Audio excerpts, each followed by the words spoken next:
So in Parashat Ki Tisa, Am Yisrael, Miskenim, they made a mistake. They thought that Moshe died, and they built a golden calf. They built a golden calf. But how did they build this golden calf? Did you ever build a golden calf? Baruch Hashem. It takes a long time to build a golden calf. Unless you have machines. If you don't have machines, you want to build anybody in a jewelry business here? No? Bunch of Jews, no jewelry? Wow. So first time ever in history. So anyway, a lot of Jews like jewelry business. You ask a jeweler, how long does it take you to make these earrings? How long does it take you to make this bracelet? How long does it take you to... It takes a while. That's why in reality, a lot of the jewelry stores, unless it's like a brand name like a Tiffany or one of these other types of places, a lot of them that buy from the public, buy jewelry from the public, people that want to resell their jewelry, just get cash and get something new, usually they don't melt it. Sometimes they melt the jewelry, if it's really old or it's just out of fashion or something like that, but many times they take the jewelry, they renew it. They clean it, shine it, they put maybe some diamonds on it, and resell it as it is technically brand new. I mean, gold doesn't get old. Gold is gold. The same gold that was here 3,000 years ago, you put it today in a bracelet. It's the same thing. Nothing changed. So there's no such thing as new gold, old gold. It's the same thing. But many of them don't actually melt it automatically. Many of them resell it. Why they resell it? Because it actually takes a lot of time to make the piece of jewelry. Because you have to make a mold of whatever you want to make. You have to make a mold. You have to pour the gold into the mold. Making the mold takes money, takes time, takes effort. Then pour the gold. It's a process. Why would you do it if you already have something ready? You just have to renew it. So to make a golden calf, even more so, takes a long time. Even more so, it says that the golden calf, when it came out, it spoke. It spoke. So, in chapter 32, it says, "Va'omar lahem, למי זהב יתפרקו ויתנו לי, ואשליחהו באש ויצא העגל הזה." When Moshe Rabbeinu came down, and he saw everything, he tells Aaron, אתה ידעת, he says to Yaron, ויאמר משה אל אהרון, מה עשה לך העם הזה, כי הבאת עליו חטאה גדולה. What did the nation do to you, that you brought on them such a big sin? Meaning, what do you hate? You hate them so much that you actually made them a golden calf? Meaning, right now, Hashem wants to kill all of them. Why? Because of you. You made them a golden calf. You hate them so much, they angered you that much. So Aaron says, ויאמר אהרון אל יחר אף אדוני, אתה ידעת כי העם כי בראו. He says, you know that the people is disposed towards evil. Don't be angry at me. You know that the nation have a Yetzirah. And then he tells them what happened. What happened, Yetzirah? What happened? He says, ויאמר להם למי זהב יתפרקו ויתנו לי ואשליחהו באש ויצא העגל הזה. He says, I asked them, who has gold? Who has gold? They removed all the gold, gave it to me, I threw it in the fire, and the calf emerged. העגל הזה יצא העגל הזה. What does it mean the calf emerged? If you throw a bunch of gold into a fire, what happens? Nothing. Nothing happens. After hours and hours and hours and really, really high fire, it's going to melt maybe eventually. 3,000 degrees. You know how difficult it is to get 3,000 degree fire? You have to explode the World Trade Center for 3,000 degrees fire. Which is what they say that happened from the fuel, which is, by the way, not possible. But anyway, it's a conspiracy for a different day. Anyway, Rabotai, 3,000 degrees you need to melt gold. Meaning, to get a fire to your little barbecue is not enough to melt gold. You can maybe make a steak, burger. You can't melt gold with your barbecue. to make a fire, to make the fire so hot, to melt gold, there's a lot of fire. It's a hot fire. He says, I made a fire. I asked them for some gold. They gave me some gold. I threw the gold in the fire. The calf emerged. The bull emerged. How?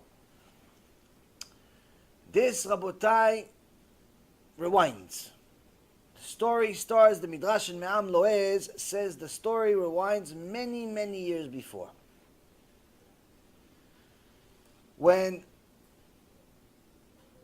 Moshe was a little boy, he had a opportunity of a lifetime to be Moshe Rabbeinu. But to be Moshe Rabbeinu is not so easy. You have to have a lot of tests from the time that you're a little boy. So, for example, when he was just born, Shem sends him into the ocean, into the river, and hopefully somebody's going to save him. But yeah, saves him. Why? She wanted to save him. Not because she actually was able to save him on her own.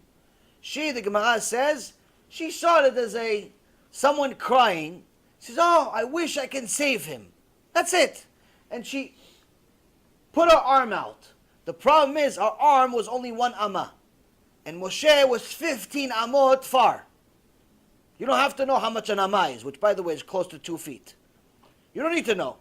1 is much less than 15. But she says, I wish that I could save the boy. Whoever's crying, the baby that's crying. The fact that she wanted to save and she put her hand out, Hashem says, that's already enough for me to make a miracle. You tried, I'll do the rest. And he extended her arm miraculously and she saved the boy. She saved Moshe. So Moshe's life was on the line since day 1. His life continued to be on the line when he was in the house of Paro.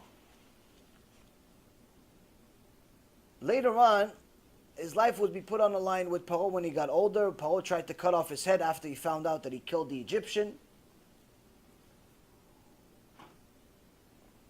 And when he discovered that Hashem Yitbarach is the one that's running the world, and he spoke to Hashem out of the sneh, the bush, the burning bush, Hashem gave him a lot of secrets. One of the secrets was his real name.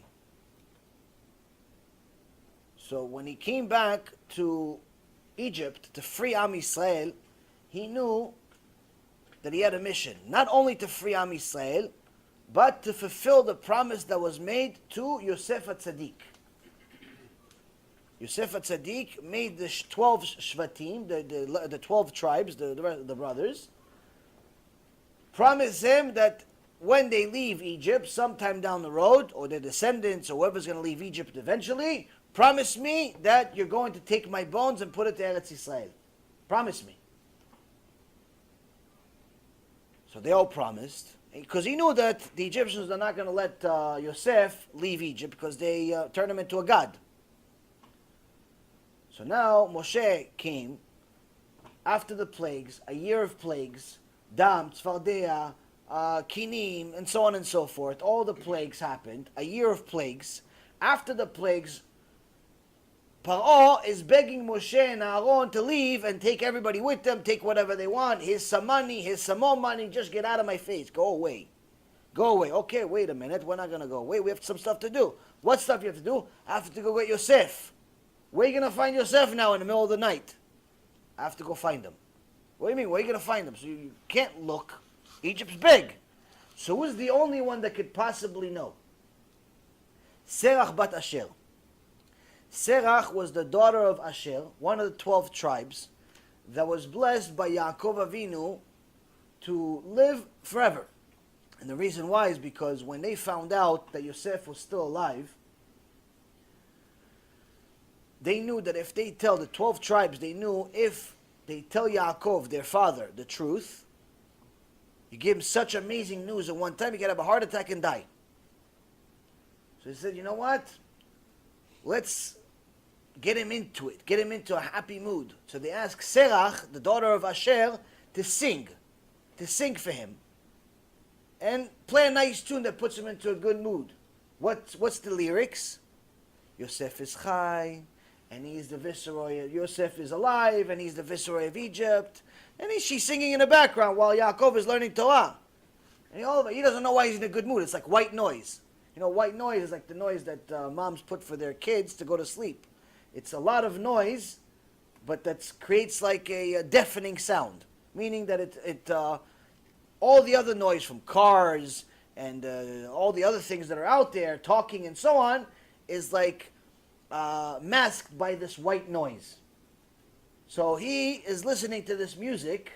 He doesn't know why he's in a good mood all of a sudden. So then when the brothers come to him and say, "Ya Abba, Yaakov is alive, he's the viceroy of Egypt," now he realized why Serach was singing, and he blesses her. "You saved my life, may you live forever." And she mamash lived forever. So she was the only one. They all went to Egypt. They lived in Egypt for a couple of 100 years. The whole, all of Am Yisrael became slaves. Over 210 years they were in Egypt. Moshe comes 210 years later. To free Am Yisrael, he needs to find Yosef. Who's the only one that's going to know? Serach Bat Hashem, that's still alive. That was alive at the time they buried him. What does she say to him? She says, Moshe, because they worshipped Yosef, they didn't want his body to ever leave. So they buried his body inside the Nile River. They prayed to the Nile River, and they also prayed to Yosef. So you have to take the grave, the tomb, from outside of the grave, outside of the Nile. Now, it's not like today's technology. They have, all these special ships and tubes that go into the ocean looking for the Titanic. So what is he going to do?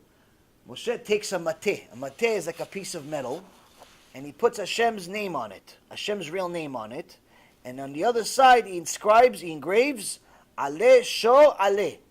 Aleh Shor Aleh means rise, bull, rise. Why rise, bull, rise? Because each one of the tribes had a symbol. Yehuda had a symbol of a lion. He had a lion symbol. Yosef had a symbol of a bull.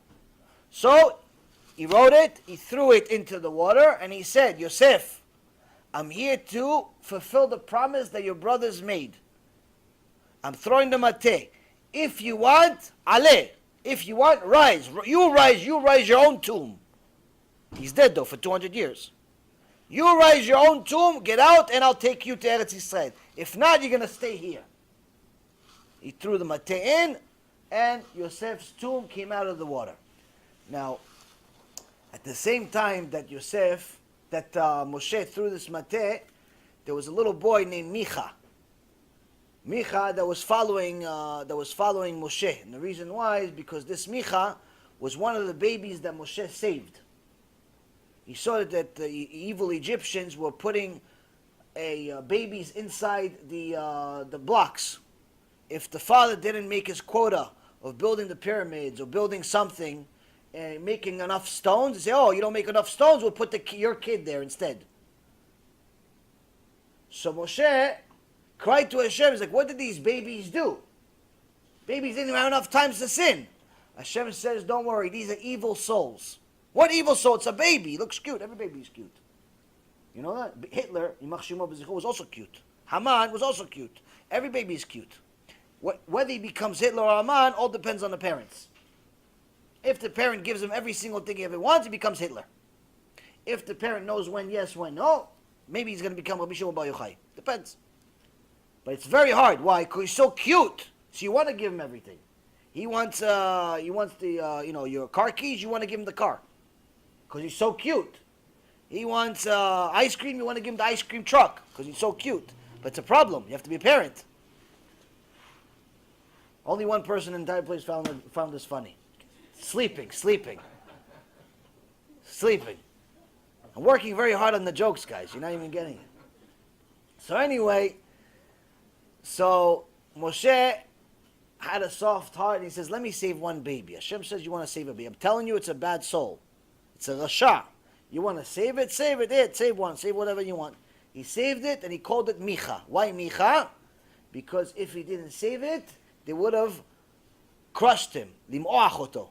Comes from lim'oach, which means to crush him. He would have been crushed by the stones. So he saved this baby and named him Micha. Now this Micha followed him around for years. Followed Moshe around for years. So when Moshe took out the tomb of Yosef HaTzadik, this little Micha was hiding in the bushes. So as soon as he took the tomb, he walked away. He forgot about the mateh. He thought it's in the water. Micha jumped into the water and took the mateh. Fast forward a few months, we're at Mount Sinai. Mount Sinai, Moshe Rabbeinu is at Mount Sinai. He's late by 6 hours according to their calculation. Am Yisrael gets upset. He says, no, I think Moshe died. We need a new leader. We need a middleman. Make us a middleman. Make us another connection to Hashem. They didn't believe that the God was the golden calf. They believed that they need somebody to connect them to God, like Christianity. So Aaron thought, listen, her in English, said no. He said no. He said, go fly a kite. They said, okay, you go first. They threw him off the mountain. They killed him. So Aaron said, if I say no also, forget about me dying. It's okay if I die, but it's a problem for them if I die. Why? They're not going to have a Kohen Gadol. No one's going to be able to be purified without me. So let me buy some time. Let me ask for the number one thing that it's very hard for people to give. What is it? Their money. If I ask you for your wife, you're going to give me your wife and the kids too. Ask you for your husband, you're going to give me the husband and his friends. Ask you for your money, too much. It's a lot. Money, I thought the shiur is free. The shiur is free. So money is tough for people, miskinim. To his surprise, the Yetzirah was very strong. He says, I asked them for their money, not just some of them, all of their money. They started taking off the earrings off their ears and started throwing it at me. They filled up a mountain worth of gold. I said, okay, you know what? Even if I have all this gold, it's still going to take a while for it to melt. Not long. Even if you have 3,000 degree fire, it still takes a long time for it to melt. So I'll throw it in the fire. It's going to take a few days for it to burn. By then, Moshe is going to come down. He throws into the fire, and then Micha comes. The little boy with the mateh. He throws, he doesn't have gold, miskin. He's a little boy. He doesn't have gold. What does he have? He has a little piece of metal. It says, what? Aleh shor aleh, rise bull rise. He throws into the fire. What comes out of the fire? A shor. Aleh shor aleh, what came out of the fire? A shor. That's what came out of the fire. A bull came out of the fire because the mateh said, aleh shor aleh. So that's why Aaron HaKohen says, and the egel, vayetze ha'egel hazeh, the calf emerged. What emerged? I didn't make the calf. I was trying to buy some time. I didn't know that this Micha has this mateh and he's going to make this bull rise by itself. Meaning the gold by itself came out. He didn't make anything. Miraculously, he put the mateh in and the gold came into a form of a bull. And the bull says, I am God that took you out of Egypt. The bull not only came out, but he started talking. Why? It had Hashem's name on it. Who doesn't want to take that mateh if he didn't have a chance right now? I want two of them. Was it as simple as that? Or was there some error of Rav there from the Egyptians who had some knowledge of Kishufim?